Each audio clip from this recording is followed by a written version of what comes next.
Durante 5 años de matrimonio, mi marido siempre me prohibió volver a casa de mis padres. Decía que era por mi bien, por nuestro futuro. Obedecí, aunque la nostalgia por mis padres me carcomía el alma. Un día, mi marido se fue a un seminario a otra provincia. La curiosidad venció al miedo. Me dirigí en secreto a casa. El camino a mi pueblo natal no había cambiado. El olor a tierra húmeda me hizo llorar, pero en el momento en que se abrió la puerta de la casa de mis padres, mis piernas flaquearon. La escena que se desplegó ante mis ojos hizo que toda mi vida se sintiera como una gran mentira. Mis padres ocultaban un secreto que jamás habría podido imaginar. El espejo colgado en la húmeda pared del salón reflejaba dos mundos opuestos. En un lado, Marcos, de pie, imponente, con un traje azul marino impecable, sin una sola arruga. Su camisa blanca y la corbata de seda que había anudado meticulosamente eran impresionantes. El aroma de su caro perfume, una mezcla de sándalo y especias, llenaba la pequeña habitación del semisótano de 3-4 metros, como si intentara ocultar el olor a humedad que se había filtrado durante la noche. En el otro lado estaba Alba, arrodillada junto a la tabla de planchar, doblando la ropa con un descolorido vestido gris de casa, su rostro sin maquillaje, con leves ojeras bajo los ojos que delataban la falta de sueño. En contraste con su marido, que parecía un joven y exitoso ejecutivo, Alba parecía una sirvienta agotada en su propia casa. «Cariño», llamó Alba en voz baja. La voz se le atascó en la garganta. Dudó, pero la desesperación la obligó a hablar. Marcos estaba ocupado abrochándose un reluciente cronógrafo en la muñeca. La miró de reojo a través del espejo. Su mirada era fría. «¿Qué pasa ahora?» «Llego tarde. Este seminario es importante para mis contactos de negocios. No empieces a molestar desde por la mañana». Alba apretó el borde de su vestido y bajó la cabeza. «No queda arroz, y la factura de la luz ha estado pitando desde anoche. Si te vas por 3 días, ¿qué se supone que voy a comer?» Un suspiro áspero escapó de los labios de Marcos. El hombre se dio la vuelta. Su atractivo rostro, que hasta hace un momento parecía digno, ahora estaba malhumorado. Sacó de su bolsillo interior una cartera de cuero que parecía abultada. Alba pudo ver los billetes amarillos de 50 euros asomando por dentro. Su corazón se alivió un poco. Esperaba que Marcos le diera suficiente dinero para arreglárselas mientras él no estuviera. Pero esa esperanza se hizo añicos en un instante. Marcos sacó un único billete de 10 euros y lo arrojó sobre la tabla de planchar, justo delante de la cara de Alba. El billete cayó lentamente, como burlándose de la impotencia de Alba. ¿10 euros? Alba miró el dinero con los ojos llenos de lágrimas. Marcos, ¿en qué siglo vivimos? ¿10 euros para la comida y la luz de 3 días? Con eso no puedo comprar ni 2 kilos de arroz. ¿Qué hago con el resto? ¡Arréglatelas como puedas!, gritó Marcos. Su voz retumbó en la pequeña habitación, haciendo que Alba se estremeciera. Marcos se acercó y con su mano perfumada pero áspera, le agarró la barbilla a Alba, obligándola a mirarle a sus ojos penetrantes. «Tú solo sabes pedir, Alba. ¿Sabes lo duro que trabajo fuera para mantener nuestras apariencias? Este traje, este reloj, el coche que alquilé, todo es una inversión para que la gente crea que soy un éxito, para que podamos vivir bien en el futuro. Pero no estamos viviendo bien ahora, cariño», susurró Alba. Las lágrimas comenzaron a rodar por sus mejillas delgadas. «Me da vergüenza con los vecinos. A menudo tengo que pedir fiado en el supermercado del barrio para comprar un huevo». El agarre de Marcos se hizo más fuerte. «Ni se te ocurra avergonzarme pidiendo fiado. Escúchame bien, Alba. Agradece que todavía te mantengo. ¿Recuerdas lo que eras? Una paleta de pueblo, la hija de un agricultor tan pobre que tus padres no podían permitirse un traje decente para ir a una fiesta». Esas palabras eran como el veneno de una serpiente que se había inyectado en la mente de Alba miles de veces durante los últimos 5 años de matrimonio. Esa doctrina paralizaba su lógica. «Tus padres del pueblo son pobres e incluso crueles», continuó Marcos con una voz manipuladoramente baja. Le soltó la barbilla y le acarició la cabeza. Era un gesto que pretendía ser suave, pero que le dio escalofríos. «¿No nos dieron nada cuando nos casamos? Te abandonaron. Se avergonzaron de un yerno que aún no estaba establecido. La única persona en este mundo que se preocupa por ti soy yo, Alba. Solo yo. Así que deja de quejarte y sé una esposa sumisa». Alba sollozó en silencio. Recordó las vagas imágenes de su padre y su madre en el pueblo. El rostro cansado de su padre cavando en el campo. La mano áspera de su madre acariciándole la espalda. ¿Realmente la odiaban? Marcos le había dicho que las cartas que Alba había enviado nunca habían recibido respuesta, y que nunca contestaban al teléfono. Alba se lo creyó, pensando que era una hija desagradecida que se había marchado por amor. Marcos se enderezó de nuevo y se ajustó el cuello de la chaqueta. Cogió su reluciente maletín de cuero que estaba sobre una silla. Me voy. Recuerda, no salgas a pasear y no malgastes. Si pasas un poco de hambre, ese dinero es suficiente. Piensa que estás a dieta. Cuida un poco tu figura, dijo Marcos bruscamente. Sin un beso en la frente de su esposa ni una despedida adecuada, Marcos salió por la puerta. Alba escuchó el motor de un taxi detenerse frente a la casa y el sonido de la puerta del coche al cerrarse. Silencio. Alba se quedó sola en la casa silenciosa. Cogió el billete de 10 euros de la mesa y lo apretó hasta arrugarlo. Le dolía el estómago de hambre, ya que le había cedido a Marcos la última porción del desayuno.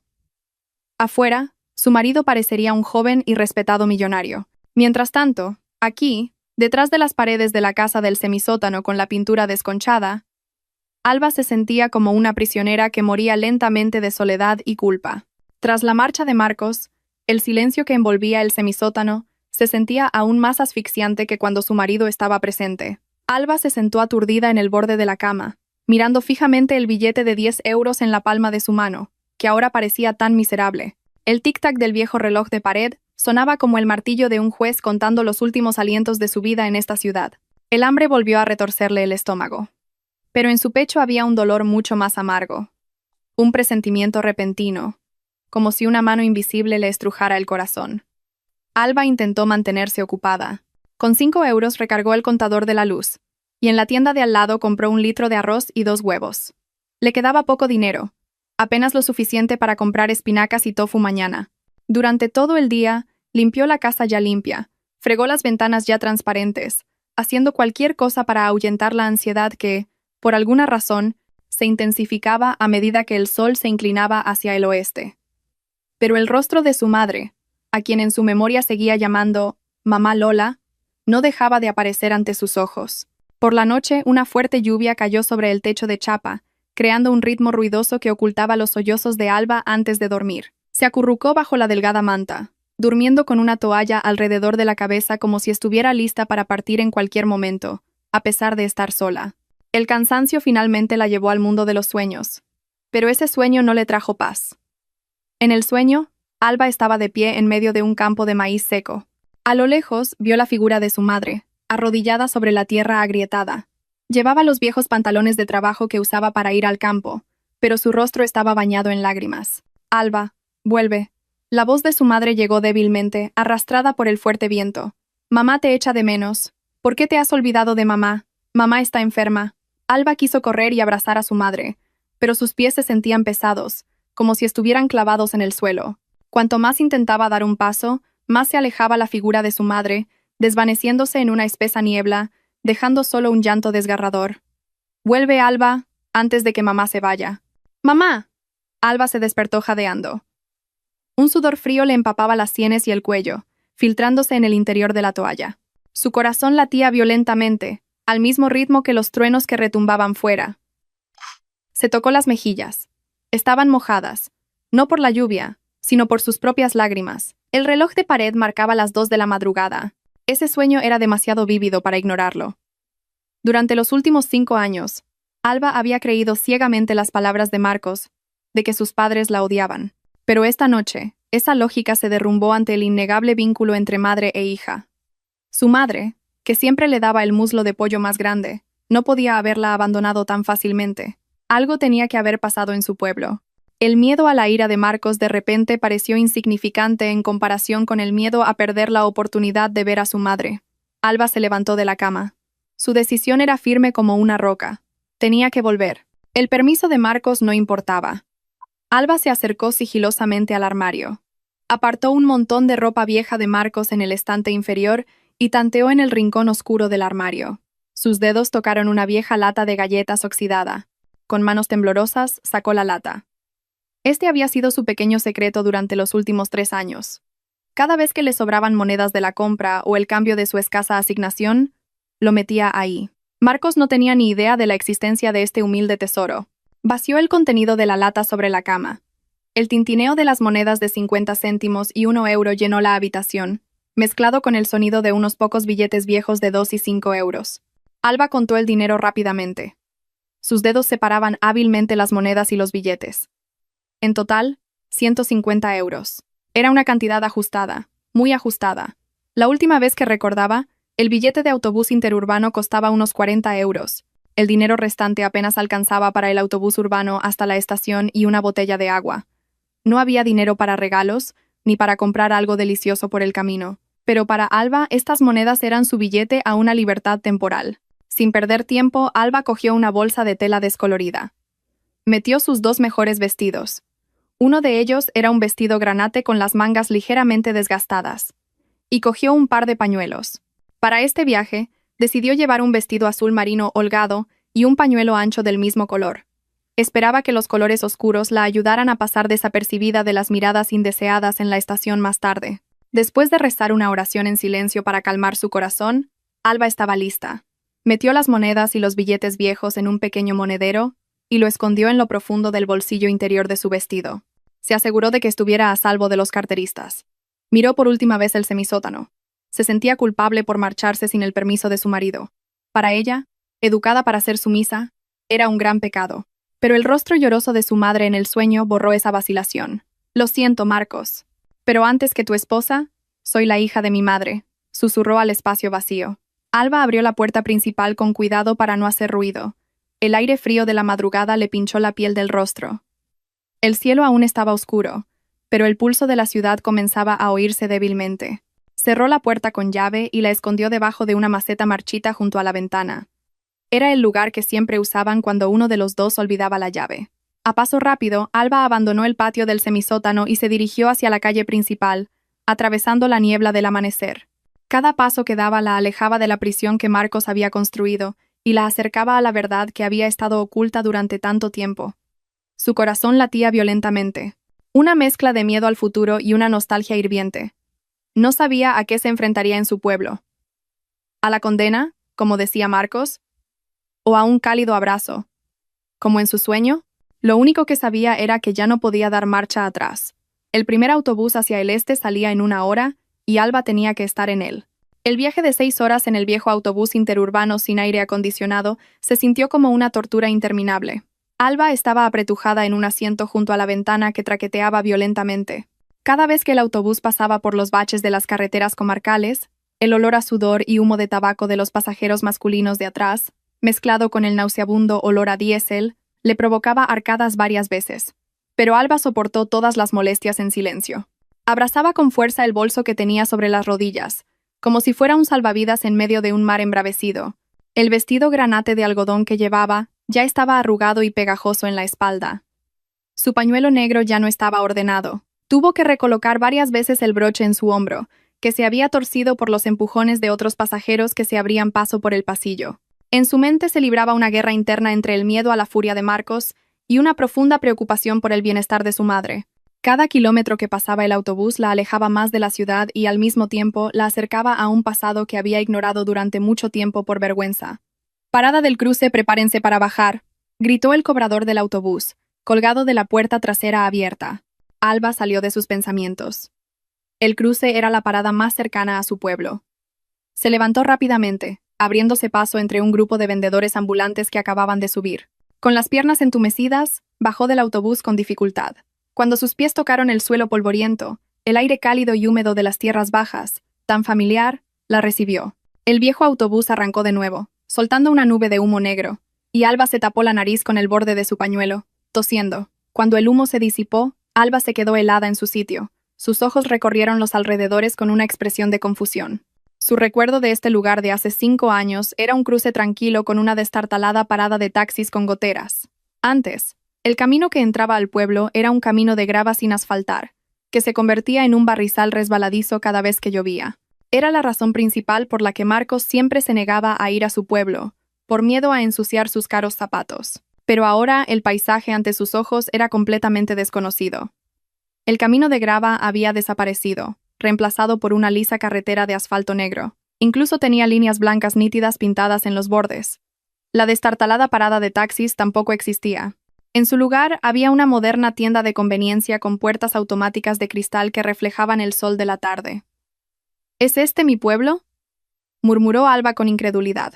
Giró la cabeza hacia la señal de tráfico que se erigía firmemente en la esquina del cruce. Las letras eran claras. Bienvenidos a Fuente Nueva, complejo agrícola, 3 kilómetros. Alba tragó saliva. Su duda se convirtió lentamente en una sensación de intimidación. Decidió caminar no solo para ahorrar las pocas monedas que le quedaban, sino también porque necesitaba tiempo para digerir este cambio drástico. Después de arreglarse el vestido polvoriento, comenzó a caminar por la lisa carretera de asfalto. A lo largo del camino, las sorpresas la asaltaron una tras otra. Antes, a ambos lados de este camino, había matorrales salvajes y campos abandonados. Ahora, hasta donde alcanzaba la vista, granjas ordenadas y frondosas dominaban el paisaje. Las hojas de un verde intenso se mecían con el viento, dando sombra a la concurrida carretera. No solo el paisaje había cambiado, también el ambiente. Alba tuvo que apartarse a la cuneta varias veces, al cruzarse con grandes camiones cargados de productos frescos. Los camiones rugían imponentes, dejando una ligera estela de polvo. Alba los miraba con la boca ligeramente abierta. Antes, en su pueblo, conocido por ser subdesarrollado, la llegada de un solo camión era un acontecimiento raro. Ahora el tráfico aquí se parecía más al de un polígono industrial que al de un remoto pueblo rural. Cuanto más se adentraba en la zona residencial, más se sentía como una extraña. Las casas de los vecinos, que antes eran en su mayoría de tablones o madera vieja, ahora habían cambiado de cara. Casi todas las casas de la calle principal se habían convertido en casas permanentes de ladrillo, pintadas de colores vivos y con suelos de baldosas. Algunas incluso tenían camionetas o motos nuevas aparcadas en los garajes. Alba bajó la cabeza y se cubrió más las mejillas con el borde del pañuelo. Se sentía en un contraste tan grande con el progreso que la rodeaba. Había vuelto con ropa vieja, un bolso gastado y un rostro cansado. Mientras tanto, el pueblo que pensaba que sería pobre, parecía haber prosperado. Un sentimiento de inferioridad comenzó a invadirla. ¿Qué dirían los vecinos si la vieran? La esposa del hombre que se suponía que había triunfado en la ciudad, volviendo con aspecto de mendiga. «Disculpe, apártese, por favor». El claxon de una moto sobresaltó a Alba. Saltó a un lado, hacia una pequeña zanja. Dos mujeres jóvenes pasaron en una scooter moderna, vestidas con ropa elegante y gafas de sol. Miraron de reojo a Alba, sin reconocer a la mujer del viejo vestido granate, y pasaron rápidamente, riendo. Alba se llevó una mano al pecho. Antes conocía casi todas las caras de este pueblo. Ahora se sentía como una turista perdida en un país extranjero. El cansancio comenzó a roerle las pantorrillas, pero sus pies siguieron moviéndose. Su corazón latía cada vez más fuerte a medida que se acercaba a una esquina muy específica. Al doblar esa esquina, debería haber un pequeño puente de madera, y al cruzarlo, a unos 200 metros más, estaría la choza de sus padres. Alba aceleró el paso al ver el puente. El puente de madera había desaparecido. Había sido reemplazado por un sólido puente de hormigón con barandillas de hierro pintadas de amarillo y verde. Alba se detuvo en medio del puente, recuperando el aliento. Sus ojos miraban directamente al frente, hacia la tierra heredada de su abuelo, el lugar donde había estado la casa de su infancia. Pero su vista no se encontró con árboles silvestres, sino con un muro de 3 metros de altura que ocultaba el paisaje al otro lado. A lo lejos, por encima de ese muro, se elevaba un tejado de tejas azul oscuro, de una arquitectura magnífica que nunca había visto en su vida. Alba parpadeó, tratando de encontrar otro punto de referencia. El viejo árbol de mango del abuelo junto al camino seguía allí, ahora envuelto en luces decorativas, pero allí estaba. La ubicación de la tierra era correcta, la dirección era correcta. Pero, ¿dónde estaba la humilde choza de su padre con paredes de bambú? ¿Dónde estaba el corral de las cabras, cuyo olor siempre llegaba hasta el camino? Mi padre debe haberse mudado, intentó racionalizar Alba. Quizás esta tierra fue vendida a un rico de la ciudad que construyó una villa. Su corazón se encogió. Si la tierra había sido vendida, ¿dónde vivirían sus padres ahora? ¿Estarían viviendo de prestado en casa de algún pariente, o peor aún, desahuciados y viviendo en la calle? Ese pensamiento terrible hizo que a Alba le flaquearan las piernas. Se dirigió hacia la puerta de hierro forjado, firmemente cerrada. Esperaba que hubiera una caseta de seguridad o alguien a quien preguntar sobre el paradero del pobre agricultor Antonio, que solía vivir en esta tierra. Alba no sabía que sus pasos la estaban llevando al mayor shock que cambiaría toda su vida.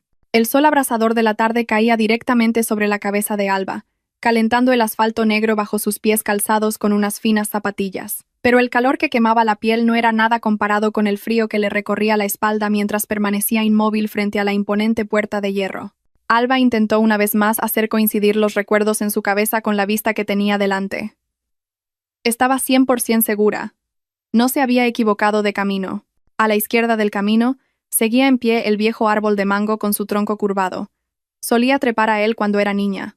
Enfrente, el canal de riego que llevaba agua a los arrozales también seguía allí. Ahora sus bordes estaban pulcramente cementados, pero la ubicación era exacta. Sin embargo, la choza con paredes de bambú trenzado que debería estar allí había desaparecido sin dejar rastro. El patio de tierra, que se volvía fangoso cuando llovía y polvoriento cuando se secaba, ahora se había convertido en una entrada de adoquines con un patrón limpio, sin una sola mala hierba. Y lo que más dejó a Alba sin aliento fue lo que se erigía detrás del alto muro. Ya no era la vieja casa de madera con el tejado de tejas con goteras, ennegrecido por el musgo.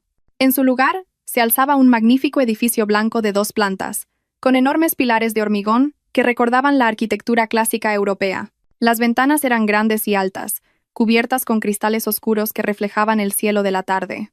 En el amplio patio delantero, una pequeña fuente lanzaba chorros de agua cristalina, rodeada de parterres bien cuidados que parecían sacados de las revistas de inmobiliaria que Alba había visto en la sala de espera del dentista. «Dios mío, papá, mamá», murmuró Alba. Su voz temblaba y sus rodillas flaqueaban. Los peores pensamientos dominaron su mente de inmediato. Marcos tenía razón. Mis padres se arruinaron por completo o se vieron obligados a vender esta herencia por deudas, y algún rico de la ciudad la compró para construir este palacio. Alba ahora imaginaba a sus padres viviendo arrimados en las afueras del pueblo, en una choza aún más humilde, o vagando sin techo. La culpa la golpeó tan fuerte en el pecho que tuvo que agarrarse a un pilar del muro para no caer. Se sentía como una hija desagradecida que no había estado allí cuando sus padres perdieron su hogar. Alba seguía paralizada, con los ojos llenos de lágrimas. Dudaba entre llamar a la caseta de seguridad detrás de la puerta o ir a la tienda más cercana para buscar información, cuando el sonido de una moto se detuvo justo a su lado. «Disculpe, señorita. ¿Busca a alguien?» No debería pararse en medio de la entrada de coches. Una mujer de mediana edad en una scooter le habló. Vestía de forma sencilla, pero llevaba joyas de oro en el cuello y las muñecas. Alba se sobresaltó y giró la cabeza. Reconoció esa cara, aunque ahora estaba mucho más rellena y bien cuidada. Era la señora Pérez, una vecina que solía vivir a 2 campos de distancia de la choza de Alba. «¿Señora Pérez?», llamó Alba con vacilación. Se bajó ligeramente el borde del pañuelo negro que usaba para protegerse del polvo. La mujer entrecerró los ojos, examinando el rostro demacrado y cansado de Alba, antes de que su mirada se posara en su viejo vestido granate. De repente, los ojos de la señora Pérez se abrieron de par en par. Su boca se abrió con incredulidad. «Dios mío, no puede ser. Tú. ¿Eres Alba? ¿La hija del señor Antonio?». La señora Pérez gritó. Apresuradamente apagó el motor de la moto, bajó y se acercó. «Ay, hija mía, ¿dónde has estado?». «5 años sin noticias. Tu madre se ha puesto enferma de tanto preocuparse por ti». La mención de su madre hizo que las lágrimas de Alba brotaran. «Señora, por favor, dígame, ¿a dónde se han mudado mis padres? ¿A quién le vendieron esta tierra? Necesito encontrar a mi padre», dijo Alba sollozando. Sus manos temblorosas agarraron el brazo de la señora Pérez. La señora Pérez frunció el ceño, confundida. «¿Mudarse? ¿Vendido? ¿De qué estás hablando, Alba?» «La casa de mi padre».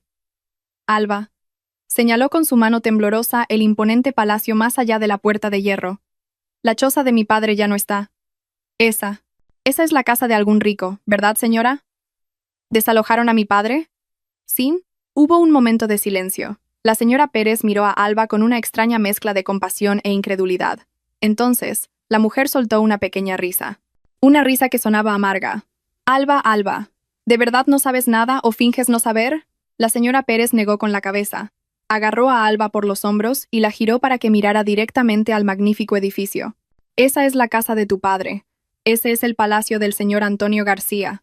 El mundo pareció detenerse para Alba. Un zumbido le llenó los oídos. «¿Qué dice? Es imposible. Mi padre era solo un aparcero». «Eso fue hace 5 años, Alba», la interrumpió rápidamente la señora Pérez. «Con el boom de la urbanización en esta zona, el valor de las hectáreas de tierra de tu padre se disparó. La compensación por la expropiación fue enorme. Tu padre ya no es solo un agricultor. Es el terrateniente más respetado de toda la comarca. Mira esa casa. La construyó al contado, sin un céntimo de deuda con el banco. Alba se tambaleó, como si una realidad absurda le hubiera dado una bofetada. Miró la mansión con los ojos desorbitados. Parecía más un ayuntamiento que una casa. Entonces, todo este tiempo, ¿mis padres eran ricos? Pero Marcos. Alba tartamudeó. Su cerebro luchaba desesperadamente por procesar esta información contradictoria. Marcos dijo que mi padre era pobre. Dijo que estaba avergonzado y enfadado con un yerno que aún no estaba establecido. La señora Pérez bufó con desdén al oír el nombre de Marcos. ¿Tu marido? Ja, ese ha estado entrando y saliendo de aquí a menudo. Nos dijo que estabas gravemente enferma, que el tratamiento costaba cientos de miles de euros. Tu padre incluso vendió las tierras que tenía en el sur para enviarle dinero a tu marido. Cada mes, tu marido venía en un coche de lujo a recoger dinero de tu padre. Decía que era para pagar tus facturas del hospital en la ciudad. Las rodillas de Alba cedieron por completo. Su cuerpo se desplomó sobre el asfalto caliente. No sintió el calor, porque su corazón ardía mucho más. Las piezas del rompecabezas de su vida de repente encajaron, formando una imagen horrible. Recordó a Marcos, que siempre tenía dinero para un reloj nuevo, pero se enfadaba cuando le pedía dinero para el arroz. Recordó a Marcos, que siempre le prohibía tocar el móvil por la radiación, cuando en realidad era para que Alba no pudiera contactar con nadie. Recordó a Marcos diciendo, «Tus padres te odian», cuando en realidad era él quien bloqueaba el acceso por dinero. Todo este tiempo, Alba había vivido como una mendiga, soportando el hambre, cosiendo ropa rota, durmiendo en un colchón fino en una habitación estrecha de un semisótano.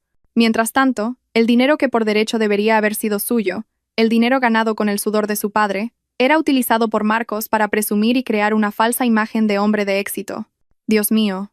Alba se agarró el pecho, que le oprimía hasta dejarla sin aliento. Las lágrimas corrían sin cesar. Ya no por tristeza, sino por una rabia que explotaba en silencio. Miró la magnífica casa con nuevos ojos. No era la casa de un extraño. Era su casa. Y dentro, probablemente estaban sus padres, siendo engañados una vez más por la serpiente que había dormido a su lado. La señora Pérez, alarmada al ver a Alba desplomada, la ayudó a levantarse. «Vamos, hija, levántate. Entra de una vez. Tu padre y tu madre se alegrarán mucho de verte. Además, tu marido está ahí ahora mismo». Alba se estremeció. Miró a la señora Pérez con los ojos muy abiertos. «Marcos, ¿está aquí?» «Sí. He visto entrar su coche negro esta tarde. Dijo que habías vuelto a empeorar, que venía a pedirle ayuda a tu padre», respondió la señora Pérez con inocencia.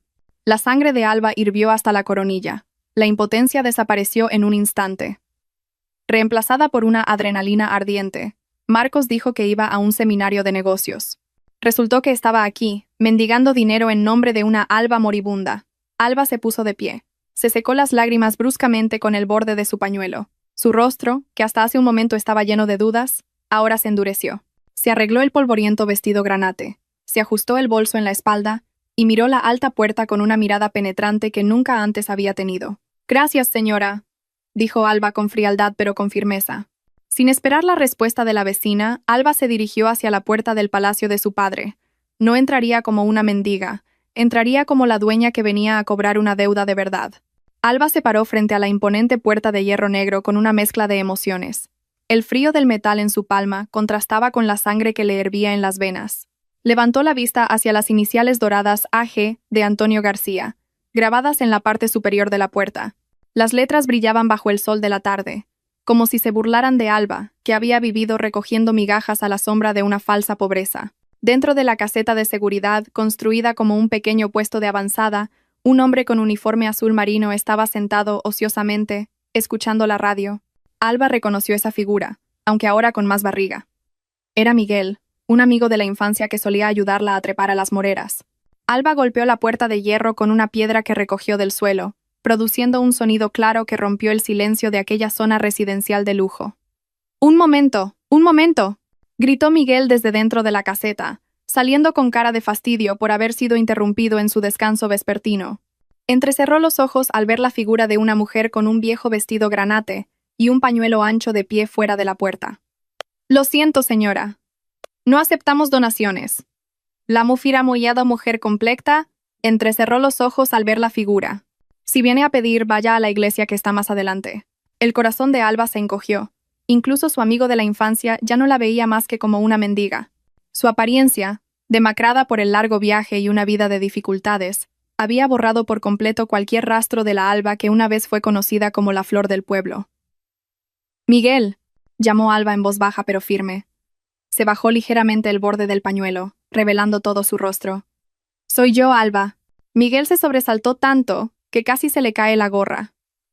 Sus ojos se abrieron de par en par, recorriendo el rostro de Alba de la frente a la barbilla. «Dios mío, Alba». El hombre se apresuró a buscar en los bolsillos de su pantalón una llave a control remoto y abrió una pequeña puerta junto a la puerta principal. Con manos temblorosas, guió a Alba hacia adentro. Su rostro estaba pálido, como si hubiera visto a un fantasma resucitado de la tumba. «Alba, tú», tartamudeó Miguel, recorriendo a Alba de la cabeza a los pies con una mezcla de asombro y horror. «Marcos dijo que estabas en coma en un hospital de Madrid, que habías perdido todo el pelo por la quimioterapia. Pero, ¿cómo estás aquí, tan sana?» La mandíbula de Alba se tensó. Las mentiras de Marcos se habían extendido de forma realmente elaborada y detallada. ¿Quimioterapia? ¿Calva? Con razón, ninguno de los vecinos se había atrevido a preguntar por ella o a visitarla. Seguramente Marcos se había inventado la historia de que su estado era tan crítico que no podía recibir visitas. «Estoy sana, Miguel. Muy sana», respondió Alba con frialdad. «Abre la puerta de par en par. Voy a entrar en la casa de mi padre». Miguel estaba tan feliz que estuvo a punto de gritar para llamar a la gente de la casa, pero Alba rápidamente se llevó un dedo a los labios. «Shh. Silencio, Miguel. No le digas a nadie que he venido. Les daré una sorpresa a mi padre y a mi madre. Y no dejes que él sepa que estoy aquí». Miguel, aunque confundido, asintió inmediatamente. Sintió un aura diferente en Alba. La mujer que tenía delante ya no era la niña llorona. Era una mujer madura con una tormenta en los ojos. Alba cruzó la puerta. Sus pies, calzados con unas baratas zapatillas de goma, pisaban ahora un camino pavimentado con costoso granito. A ambos lados, amplios jardines se extendían verdes, con césped bien cortado, palmeras y un gran estanque de carpas, con una fuente que sustituían a los campos y gallineros que antes llenaban este patio. El sutil aroma a jazmín y dama de noche evocaba recuerdos de la infancia mezclados con una sensación de extrañeza. Alba se sentía como una intrusa en su propia casa. Miró hacia el garaje abierto a la derecha del edificio principal. Allí estaban aparcados un SUV blanco y una reluciente berlina negra. El corazón de Alba se detuvo por un momento. Conocía esa berlina negra. Era el coche del que Marcos siempre presumía. El que, según él, le había dado la empresa por su rendimiento como el mejor directivo. Alba recordaba claramente cómo Marcos la había regañado duramente por derramar accidentalmente un poco de agua en el asiento de ese coche. Resultó que el coche estaba aquí, aparcado cómodamente en el garaje de su padre. Alba se dirigió hacia la puerta principal. El porche era amplio. El suelo era de mármol italiano color crema que reflejaba su sombra. Delante de la imponente puerta de teca tallada, había varios pares de zapatos, las sandalias de cuero de su padre, las zapatillas de seda de su madre, y un par de zapatos de cuero negro que Alba conocía muy bien. Alba se detuvo justo delante de esos zapatos. Los miró con los ojos desorbitados. Unos zapatos Oxford de cuero de una marca famosa. Alba recordaba haber lustrado esos zapatos hasta dejarlos relucientes hacía 2 días, con un viejo cepillo de dientes y betún que había comprado con el dinero que había ahorrado de la comida. Lustró esos zapatos rezando para que su marido tuviera éxito en su seminario y su situación mejorara. Resultó que los zapatos que había lustrado con sus oraciones y su dedicación se habían dirigido aquí para pisotear su orgullo y explotar a sus padres. Las lágrimas de Alba ya se habían secado. Lo que quedaba era una náusea extrema que le subía desde el estómago. Sentía asco.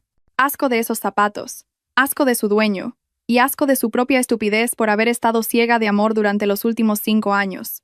La puerta principal de la casa estaba entreabierta unos 10 centímetros. Desde dentro se oía un sollozo desgarrador. Era la voz de su madre. La señora Lola estaba llorando histéricamente.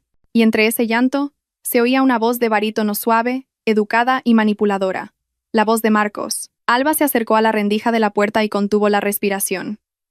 Se apoyó en la fría pared de mármol, tratando de reunir las fuerzas que le quedaban. No debía entrar llorando. No debía entrar como una esposa débil. Debía entrar como una hija que defendía el honor de sus padres. Las manos de Alba se cerraron en puños a sus costados, apretando la tela de su vestido granate, hasta que sus nudillos se pusieron blancos.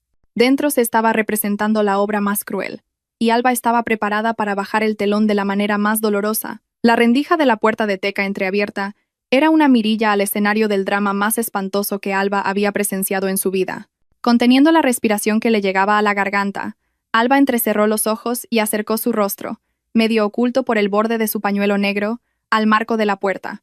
El aire frío del aire acondicionado de la casa se escapaba y le rozaba el rostro sudoroso, pero no lograba enfriar el ardor que le quemaba el pecho.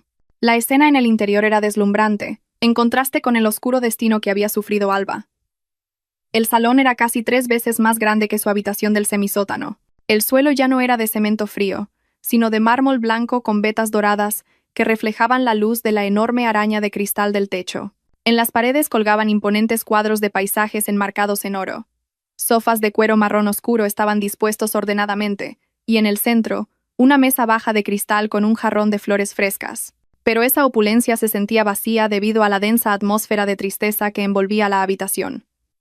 En medio de una gruesa alfombra persa roja, Alba vio la figura de su marido. Marcos no estaba sentado en uno de los mullidos sofás. Estaba arrodillado en el suelo, con el rostro hundido en el regazo de alguien. Los hombros del hombre temblaban violentamente. Sus sollozos sonaban tan desconsolados y lastimeros que si Alba no hubiera conocido la verdadera naturaleza de Marcos, habría llorado con él al ver lo destrozado que estaba el corazón de un marido afligido. «Perdónenme, padre. Perdónenme, madre». La voz de Marcos se quebró entre sollozos perfectamente fabricados. «No he podido cumplir con el encargo de ustedes. Soy un marido inútil». Frente a Marcos estaban sentados los padres de Alba. La señora Lola, que la había traído al mundo, estaba recostada sin fuerzas en el sofá. Su rostro estaba pálido, sus ojos hinchados y rojos. Se agarraba el pecho como si le costara respirar. Mientras tanto, el señor Antonio estaba sentado junto a su esposa, con sus manos arrugadas, endurecidas por el trabajo con la azada, ahora acariciando suavemente la cabeza de Marcos. En su anciano rostro había una profunda desesperación. «Está bien, Marcos. No te culpes». La voz del señor Antonio era pesada y temblorosa. «Esto es una prueba del cielo. ¿Cómo está Alba ahora? ¿Qué dice el médico?» Alba aguzó el oído. Su corazón latía con fuerza, esperando qué más mentiras saldrían de la boca de su marido. Marcos levantó lentamente la cara. Sus ojos estaban rojos y llorosos. No se sabe cómo lo hizo, quizás pensando que si Alba moría de verdad perdería su mina de oro. O quizás era un actor realmente talentoso. El médico dice que el cáncer se ha extendido al cerebro. «Padre», dijo Marcos en un susurro aterrador. Alba se tapó la boca con ambas manos para no gritar. «¿Cáncer?» Apenas se resfriaba. Estaba delgada por la desnutrición, no por las células cancerosas. «Dios mío». La señora Lola soltó un grito ahogado y comenzó a llorar histéricamente, golpeándose el pecho. «Mi hija. Alba. Mi niña bonita. ¿Por qué tu destino ha sido tan cruel? Me voy a Madrid ahora mismo. Voy a ver a Alba. Prepara el coche, cariño. Nos vamos ya». La señora Lola intentó levantarse con las fuerzas que le quedaban. Pero Marcos rápidamente se agarró a las piernas de su suegra, postrándose más bajo para bloquearle el paso. «No, madre. No puede ir allí». La detuvo Marcos, alarmado. «Alba». Alba se negó rotundamente a que vinieran. «¿Por qué? Soy su madre», gritó la señora Lola. Marcos inclinó la cabeza profundamente, interpretando el papel del portador de malas noticias. «A Alba le da vergüenza, madre. Su estado ahora es terrible. La quimioterapia le ha hecho perder todo el pelo, y su cuerpo es solo piel y huesos. Está llena de vías intravenosas y aparatos de asistencia respiratoria. No quiere que la vean así. Quiere que la recuerden como la Alba bonita de antes». Las lágrimas de Alba corrían incontrolablemente, no por tristeza, sino porque su ira había llegado al punto álgido. Marcos no solo había asesinado la personalidad de Alba, sino que estaba destrozando el corazón de su madre con una descripción cruel y falsa. Alba se tocó la cabeza cubierta por el pañuelo. Su pelo seguía siendo negro, largo y abundante.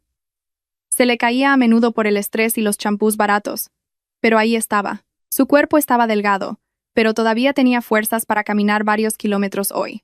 Alba dice que antes se avergonzaba de tener padres pobres, pero ahora se siente aún más avergonzada, como si estuviera recibiendo un castigo, continuó Marcos, añadiendo veneno a su historia. Dice que esta enfermedad podría ser un castigo por la ingratitud de haberse marchado y abandonado a sus padres. Por eso pide que la dejen recibir tratamiento en paz. Si ustedes vienen, el estrés podría empeorar su estado. Podría fallecer. El señor Antonio cerró los ojos. Las lágrimas rodaron por sus viejas y arrugadas mejillas. Entonces, ¿qué hacemos, Marcos?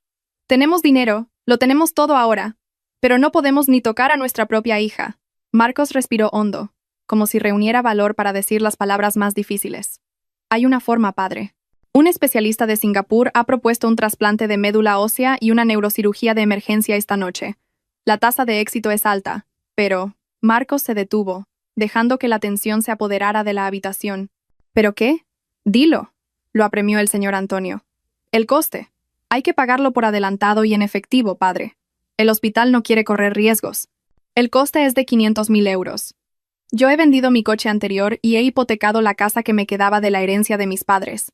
Pero todavía me falta mucho. No sé qué hacer, padre. No quiero perder a Alba. Al oír esas palabras, Alba sintió ganas de vomitar. ¿Coche anterior? Ese coche tenía los plazos atrasados. ¿Herencia de sus padres? Marcos era huérfano y no tenía más patrimonio que deudas de juego online. Todo lo que decía era una invención. El señor Antonio se levantó de inmediato, sin pensárselo 2 veces. Su liderazgo como terrateniente resurgió incluso en medio de su dolor. No 500.000, venderé toda mi fortuna para salvar la vida de Alba. Espera aquí. Traeré el efectivo de la caja fuerte. Alba vio a su padre dirigirse a una habitación trasera, probablemente el despacho o el dormitorio principal. Mientras tanto, Marcos seguía arrodillado, pero Alba pudo ver un ligero espasmo en la comisura de sus labios. Cuando inclinó la cabeza para ocultar su rostro mientras la señora Lola seguía llorando, se dibujó una leve sonrisa de victoria. «Basta. Esta farsa se ha acabado». Alba sintió que la sangre le subía a la cabeza. El miedo, la inferioridad y el respeto excesivo por su marido, que la habían oprimido durante tanto tiempo, se quemaron en un instante en el fuego de la ira al ver las lágrimas de su madre derramarse en vano. Alba apretó la correa de su viejo bolso. Se ajustó el pañuelo y respiró hondo para llenarse de valor. No permitiría que ni un céntimo del dinero de su padre cayera en manos de ese demonio con cara de ángel. No permitiría que Marcos insultara más la inteligencia de su familia. Con un movimiento brusco, Alba empujó la pesada puerta de teca para que se abriera de par en par. La puerta se estrelló contra la pared con un estruendo ensordecedor, sobresaltando a la señora Lola y haciendo que Marcos girara rápidamente la cabeza hacia la puerta. El sol de la tarde que entraba desde fuera iluminó la silueta de Alba, de pie en el umbral. Su viejo vestido granate parecía arder, y su mirada se clavó afiladamente en Marcos, cuyo rostro ahora estaba pálido y congelado. La verdadera protagonista había entrado en escena. El sonido de la puerta de teca al golpear la pared de mármol retumbó como un disparo en el silencio del grandioso salón. La vibración pareció derribar la atmósfera de falso dolor que Marcos había construido durante horas.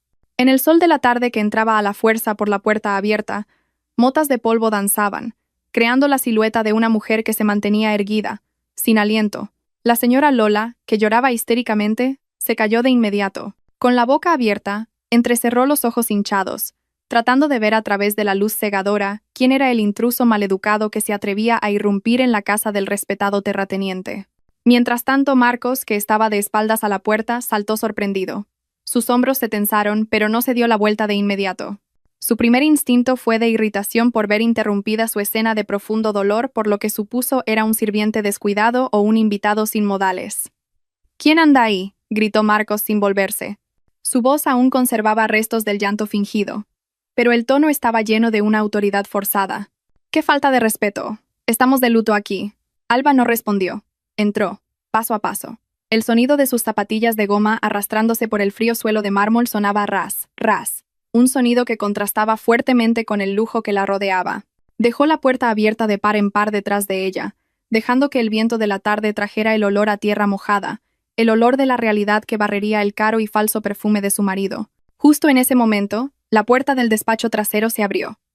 El señor Antonio salió con paso apresurado pero decidido. En sus manos llevaba una abultada bolsa de cuero marrón oscuro. Su anciano rostro parecía tenso, lleno de la preocupación de un padre dispuesto a dar su vida por su hija. No se dio cuenta de la presencia de Alba, ya que su mirada estaba fija en Marcos, que seguía arrodillado en la alfombra. «Aquí tienes, Marcos». La voz del señor Antonio era temblorosa pero firme. Dejó la bolsa de cuero sobre la mesa de cristal con un pesado clac. «Aquí dentro hay 500.000 euros en efectivo. Acabo de sacar el dinero de la cosecha de ayer de la caja fuerte. Llévatelo. Llévalo a Madrid ahora mismo y salva a Alba. Dile al médico, haga lo mejor por mi hija». Al ver la bolsa, los ojos de Marcos brillaron. La tristeza desapareció de su rostro en un instante, reemplazada por un destello de codicia descarada. Incluso se olvidó del intruso en la puerta. Su atención se centró únicamente en los fajos de billetes dentro de la bolsa.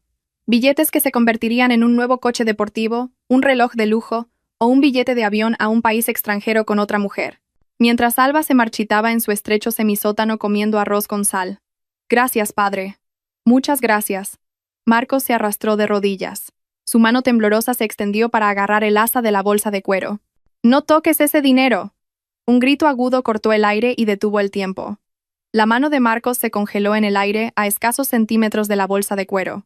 El señor Antonio retrocedió tan sorprendido que se tambaleó. La señora Lola se llevó una mano al pecho con los ojos desorbitados.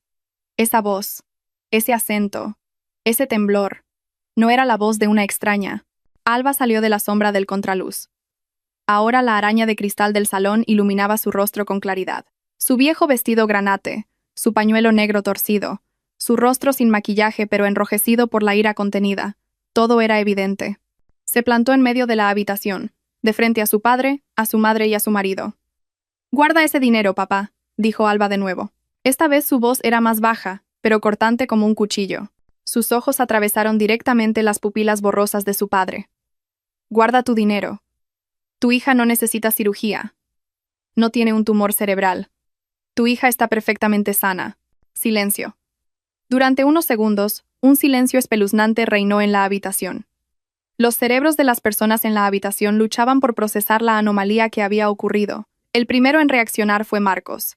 Giró la cabeza con un crujido. Cuando sus ojos captaron la figura de Alba, viva y respirando, mirándolo con ojos asesinos, el rostro de Marcos se volvió blanco como la cera. Toda la sangre pareció drenarse de su cara, dejando solo una máscara blanca de puro terror. Su boca se abrió y se cerró sin sonido, como un pez fuera del agua. Gimió Marcos. La voz se le atascó. Sus piernas arrodilladas cedieron y se desplomó sobre la alfombra. Retrocedió lentamente sobre sus nalgas, alejándose de Alba como si ella fuera la parca venida a reclamar su vida. Alba, ¿qué pasa, cariño?», se burló Alba. La sonrisa no llegaba a sus ojos llorosos. «¿Sorprendido de que tu esposa calva y en coma esté de repente aquí? ¿Dónde están mis vías intravenosas, cariño? ¿Y mi cabeza calva?». El señor Antonio y la señora Lola se miraron sin saber qué hacer. Miraron a Marcos y luego a Alba, alternativamente. «Hija», susurró débilmente la señora Lola. Su mano temblorosa se extendió hacia Alba. Temía que fuera una alucinación creada por la desesperada nostalgia.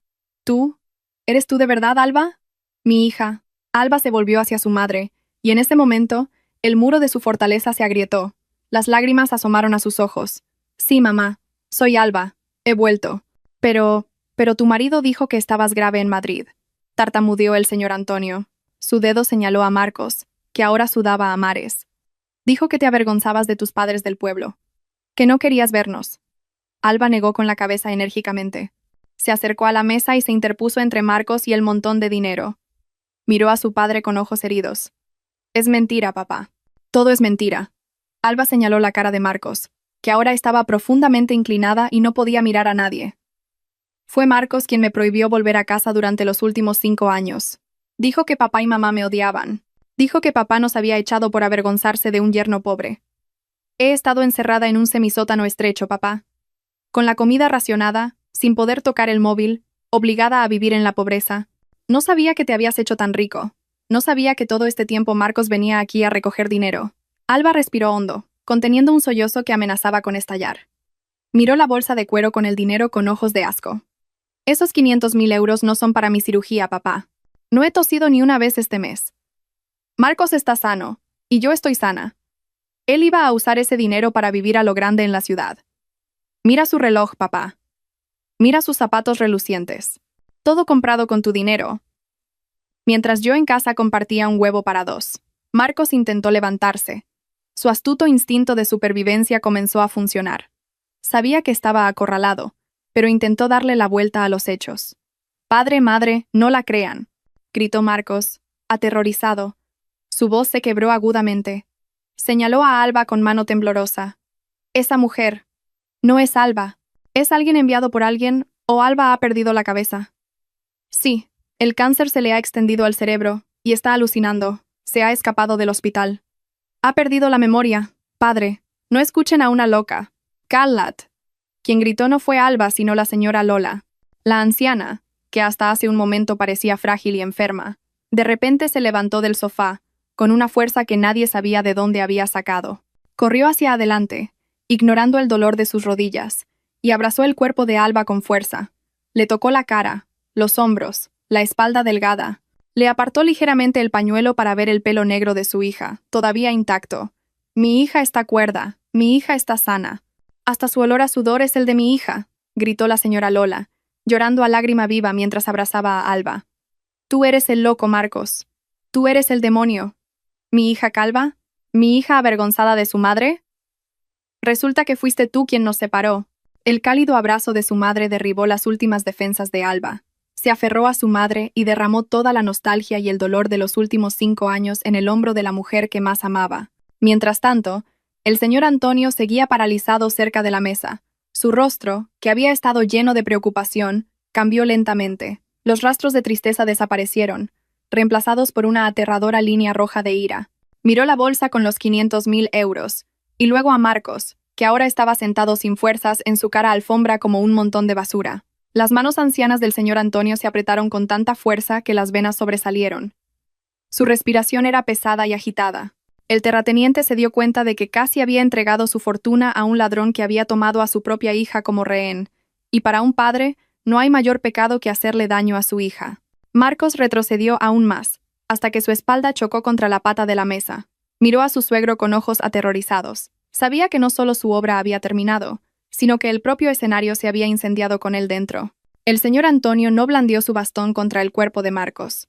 En su lugar, golpeó con fuerza la punta del bastón en el suelo de mármol, a 1 pulgada de la rodilla de Marcos. El agudo y resonante clac fue mucho más aterrador que un golpe físico, y Marcos retrocedió hasta que su espalda chocó contra la pata de la mesa.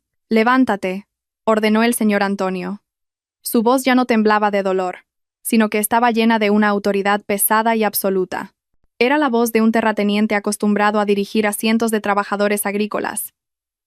«No ensucies el suelo de mi casa con tus sucias rodillas». Marcos se levantó a duras penas. Sus piernas temblaban violentamente. Miró a su alrededor, buscando una oportunidad para escapar, pero la puerta principal ya estaba bloqueada por 2 corpulentos guardias de seguridad, incluido Miguel, a quien el señor Antonio había llamado por el interfono. «Miguel», llamó el señor Antonio sin volverse. «Sacad a este individuo. Llamad a la gente del pueblo que está fuera. Que todo el mundo sepa que este supuesto directivo de éxito es en realidad un ladrón que ha extorsionado a su suegro». El rostro de Marcos se puso blanco como el papel. Podía soportar un castigo físico, pero la humillación pública era como la muerte para su ego narcisista. «Padre, no, padre, por favor, mi reputación se arruinará». «¿Reputación?», bufó Alba con desdén. Sus ojos fulminaron a su marido. «Tu reputación se construyó sobre mi sufrimiento, cariño. Es hora de que devuelvas lo que no es tuyo». El señor Antonio extendió la mano. «Las llaves del coche, la cartera, el móvil, y quítate ese reloj. Todo». Marcos negó con la cabeza, aterrorizado, cubriendo los bolsillos de su chaqueta. «Estos son mis efectos personales, padre. Usted no tiene derecho». «¿Qué efectos personales ni qué nada?», tronó el señor Antonio. «Todo lo que llevas puesto ha sido comprado con mi dinero, con el dinero que estafaste usando el nombre de Alba. Entraste en esta casa como un mendigo presuntuoso, y saldrás de aquí como un verdadero mendigo». Miguel y su colega no esperaron una segunda orden. Se adelantaron y agarraron a Marcos por ambos brazos. Marcos luchó y gritó como un loco mientras Miguel le registraba a la fuerza los bolsillos de la chaqueta, sacando las llaves de la berlina negra y la abultada cartera de cuero. Su falso reloj de oro fue arrancado bruscamente de su muñeca, dejando una marca roja. «Soltadme. Esto es una violación de los derechos humanos. Llamaré a la policía», gritó Marcos histéricamente. «Llama», replicó fríamente el señor Antonio. «Que la policía investigue también tus cuentas. Así sabrán cuánto de mi dinero has malversado en los últimos 5 años». Ante esa amenaza, Marcos se cayó de inmediato. Su cuerpo se quedó flácido.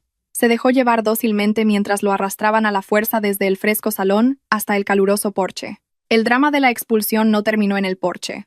El señor Antonio dejó la puerta principal abierta a propósito. Fuera, algunos vecinos y trabajadores agrícolas habían comenzado a reunirse, atraídos por el alboroto. Miraban con curiosidad cómo el yerno predilecto del señor Antonio era sacado a rastras por los guardias de seguridad, como si fuera un ladrón de gallinas. Marcos, que normalmente caminaba con la barbilla alta e ignoraba a la gente del pueblo, ahora tenía que inclinar la cabeza profundamente, avergonzado. Su caro traje estaba arrugado, la corbata torcida y su pelo liso, revuelto. Fue arrastrado más allá de su querida berlina negra, aparcada en el garaje, el símbolo de su falso éxito. Miguel le lanzó las llaves del coche a Alba, que estaba de pie en el porche, señalando que la propiedad había vuelto a su legítima dueña. Al llegar a la puerta principal, Miguel y su colega soltaron su agarre y empujaron con fuerza el cuerpo de Marcos, haciéndole caer sobre el asfalto polvoriento del camino rural. ¡Ay!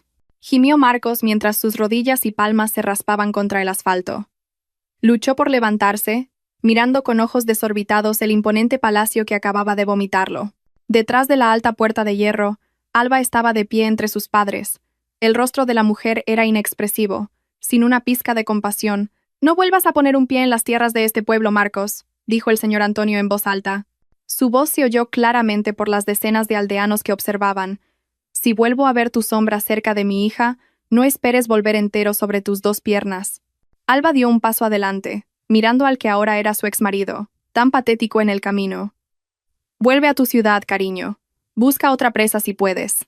Pero recuerda, a partir de este momento, el grifo del dinero de mi padre está completamente cerrado. Disfruta de tu nueva vida como un vago sin un céntimo». «Alba, ¿cómo puedes hacerme esto?», sollozó Marcos. Las lágrimas de cocodrilo volvieron a brotar. Alba no respondió. Se dio la vuelta, rodeó el hombro de su madre con el brazo y volvió a entrar en la casa. Miguel cerró la enorme puerta de hierro con un fuerte clang. El sonido de la puerta cerrándose firmemente se convirtió en un veredicto final. Marcos se quedó solo en el borde de la carretera, sin coche, sin cartera, sin móvil y sin orgullo. Bajo las miradas despectivas de los aldeanos que comenzaban a susurrar sobre sus trapos sucios, el falso millonario ahora se había desmoronado de nuevo en el polvo sin valor de la calle. El abrazo de la señora Lola se hizo más fuerte, como si temiera que si aflojaba un poco, su única hija se desvanecería como el humo, como en las pesadillas que la habían atormentado durante tanto tiempo. Las manos de la anciana peinaban el pelo cubierto por el pañuelo de Alba, palpaban su espalda, sus hombros, sus brazos, confirmando la presencia de carne y huesos reales. No había un cuerpo demacrado y esquelético como el que Marcos había descrito. Alba, en sus brazos, estaba cálida, viva y entera. «¿Todavía tienes tu pelo, hija? ¿Estás sana?», sollozó la señora Lola. Sus lágrimas empaparon el hombro del vestido de Alba. «Tu marido dijo que no podías ni levantarte de la cama. Dijo que te avergonzabas de ver a tu madre». El señor Antonio, que había estado paralizado con el rostro tenso, finalmente se acercó. Sus viejas piernas temblaban mientras extendía una mano llena de las marcas del trabajo duro para tocar la mejilla de Alba. En el momento en que su piel áspera tocó la piel del rostro de su hija, las defensas del anciano se derrumbaron. El terrateniente, respetado en toda la comarca, lloró en silencio. Ahora se daba cuenta de lo estúpido que había sido. Había creído a una serpiente antes que a su propia sangre. «Perdóname, Alba. Perdona a tu padre ciego», susurró el señor Antonio con voz ronca. La desgarradora escena del reencuentro familiar era una tortura en sí misma para Marcos. Seguía desplomado en el suelo, atrapado entre la mesa de cristal y el sofá, rodeado ahora por las mentiras que lo asfixiaban. Pero su mente astuta aún no se había rendido. Vio la bolsa de cuero con los 500.000 euros, a 1 metro de su alcance. El dinero sigue ahí. La oportunidad no se ha perdido por completo, pensó frenéticamente. Marcos se obligó a levantarse. Se arregló el arrugado traje caro, tratando de volver a ponerse la máscara de dignidad ya agrietada. Reuniendo el último valor de un estafador experimentado, se adelantó e intentó tocar el brazo de Alba. «Cariño, Alba», llamó Marcos con un tono de voz falsamente suave, el mismo que solía usar para hacer sentir culpable a Alba. «Vamos a casa, ¿sí? Parece que la enfermedad te ha vuelto a atacar. El médico dijo que el estrés empeora las alucinaciones. ¿No recuerdas que vivimos en una bonita casa en Madrid? ¿Has olvidado lo mal que nos trataron estos padres tuyos?» Alba se separó lentamente del abrazo de su madre. Se dio la vuelta para enfrentarse a Marcos. Su rostro estaba bañado en lágrimas, pero sus ojos ardían con el fuego del odio frío. «¿Bonita casa?», repitió Alba en voz baja, pero su voz resonó ominosamente en la habitación. «¿Te refieres a la habitación del semisótano de 3x4 metros con goteras, cariño?». ¿La casa con moho en las paredes donde me encerrabas todos los días? Alba, no digas tonterías, gritó Marcos, intentando intimidar a Alba como solía hacer en casa. Entra en razón, eres una enferma mental. Plas. El sonido de una bofetada aguda aterrizó con precisión en la mejilla izquierda de Marcos. El sonido fue lo suficientemente fuerte como para silenciar cualquier discusión en la habitación. La cabeza de Marcos se giró hacia un lado. Un dolor ardiente se extendió por su rostro, dejando una clara marca de 5 dedos en su cuidada piel blanca. Alba bajó su mano temblorosa. Era la primera vez en su vida que golpeaba a alguien. Una bofetada de venganza por 5 años de opresión.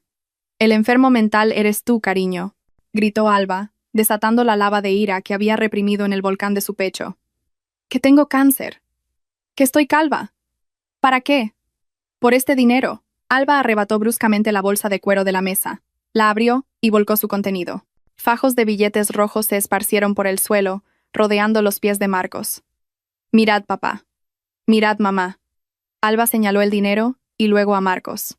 Por estos trozos de papel, mató a su propia esposa. Mientras yo vivía en la miseria, mamá. Marcos me daba 10 euros para la comida de 3 días. Me prohibía tocar el móvil. Dijo que papá y mamá me habían abandonado. Dijo que a mamá le repugnaba un yerno pobre. Y yo le creí. Fui una tonta por creer que mis padres eran malos. Resulta que el verdadero demonio dormía bajo el mismo techo que yo. La señora Lola se tapó la boca, horrorizada. La detallada historia del sufrimiento de su hija le cortó la respiración. Mientras tanto, el rostro del señor Antonio se puso rojo, y las venas de su cuello sobresalían. 10 euros, gruñó el señor Antonio. Su voz era baja, como un trueno antes de la tormenta. Miró a Marcos con ojos asesinos. Cada mes venías aquí, Marcos, llorando, diciendo que necesitabas dinero para Alba. El mes pasado te di 100.000 para la quimioterapia. El mes anterior, 50.000 para medicamentos importados. ¿A dónde fue todo ese dinero? ¿A dónde? Marcos retrocedió. Sus pies tropezaron con el montón de dinero en el suelo. Padre, es un malentendido. Eso. Lo estaba ahorrando para el futuro de Alba. ¿Qué futuro? ¡Ey! Cortó Alba bruscamente. Se adelantó y acorraló a Marcos en una esquina. ¿Un futuro con tus amantes o un futuro para comprar este reloj? Alba agarró la muñeca de Marcos y la levantó en alto, mostrando a su padre el cronógrafo de oro que la rodeaba. Este reloj cuesta 20.000 euros, papá. Marcos lo compró el mes pasado. Dijo que era un regalo de la empresa. Pero yo sé que no tiene trabajo. Es un vago que vive de extorsionar a su suegro. El coche de fuera, la ropa que lleva, su perfume, todo comprado con el dinero de mi padre, en nombre de mi sufrimiento. La máscara de Marcos se hizo añicos. Ya no había espacio para más mentiras. Los hechos habían sido desnudados sin piedad por Alba. Ya no era un marido exitoso. Era solo un pequeño parásito atrapado infraganti devorando a su huésped. Marcos miró a su alrededor, aterrorizado. La salida parecía demasiado lejana. Delante estaba una Alba furiosa. A su lado una señora Lola que lo miraba con asco. Y allí, el señor Antonio, caminando hacia un bastón colgado en la pared. «Te di mi confianza». El señor Antonio agarró el bastón. Su mano se cerró con fuerza sobre la empuñadura. «Te di el honor de ser mi yerno. Puse a mi única hija en tus manos, y esta es tu recompensa. Convertiste a mi hija en una fuente de ingresos. Convertiste nuestra nostalgia en tu cajero automático». Marcos cayó de rodillas. Esta vez no era una actuación. Estaba genuinamente aterrorizado. Un sudor frío le empapaba el cuerpo. «Perdóneme, padre. Perdóneme», sollozó Marcos, intentando agarrar el borde del vestido de Alba. «Alba, por favor. Cariño. Me equivoqué. Te quiero». Alba se apartó, mirando al hombre que una vez adoró con ojos fríos y vacíos. «Ese amor está muerto. Lo mató tu codicia.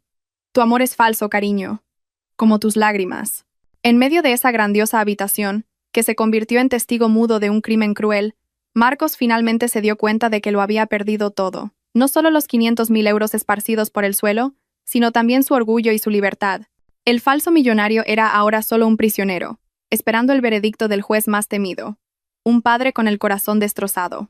La noche cayó sobre Fuente Nueva, reemplazando el calor de la ira que había abrazado la casa del señor Antonio esa tarde. En el amplio comedor, por primera vez en 5 años, el sonido de cucharas y tenedores golpeando platos de porcelana resonó en un ambiente cálido. Ya no había arroz con sal ni un huevo compartido para 2. La larga mesa estaba ahora llena de los platos favoritos de Alba. Pollo al ajillo, un guiso de lentejas y verduras frescas de la huerta, cocinados especialmente por su madre. Alba comía con avidez, aunque de vez en cuando una lágrima caía en su plato. Se sentía como un sueño.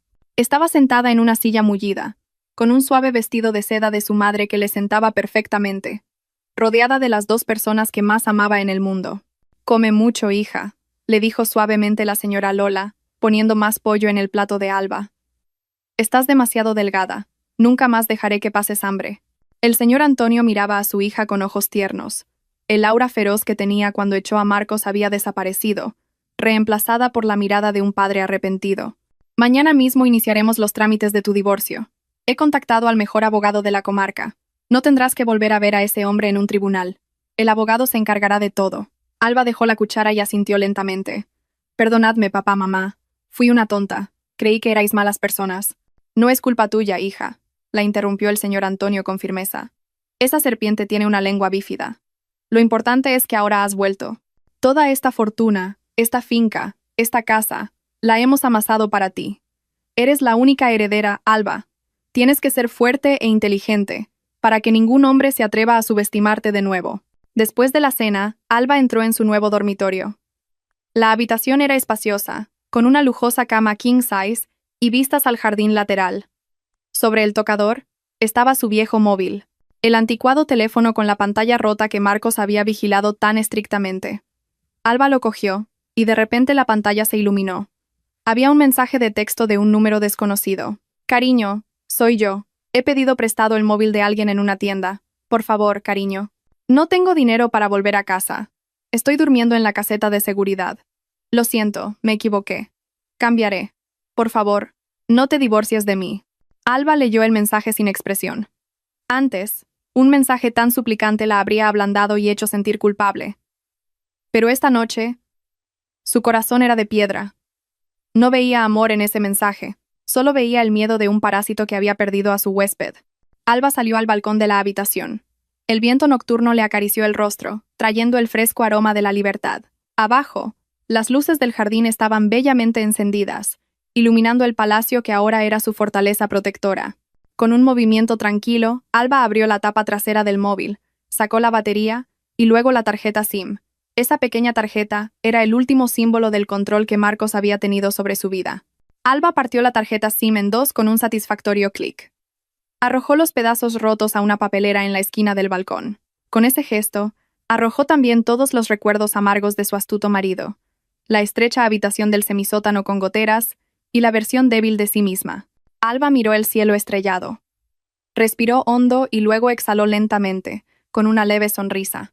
Mañana saldría el sol, y ella lo recibiría ya no como una esposa encarcelada, sino como una nueva Alba, una mujer libre, la única heredera y la reina de su propio palacio.